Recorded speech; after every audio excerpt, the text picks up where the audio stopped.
पहा मुलांनो, स्पर्धा परीक्षेला असाही प्रश्न विचारलेला असतो.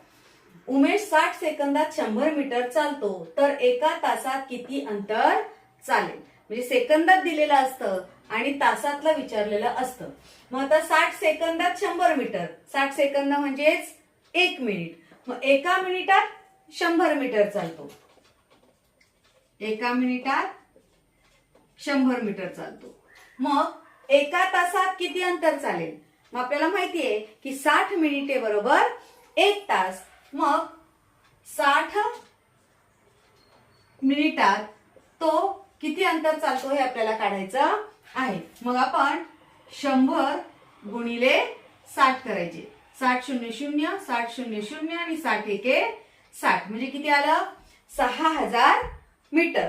मग 6000 मीटर असं उत्तर आहे का. इथे 6000 लिहिलेत पण आहे काय किलोमीटर. मग 6000 मीटर असं आपलं उत्तर आलेलं आहे.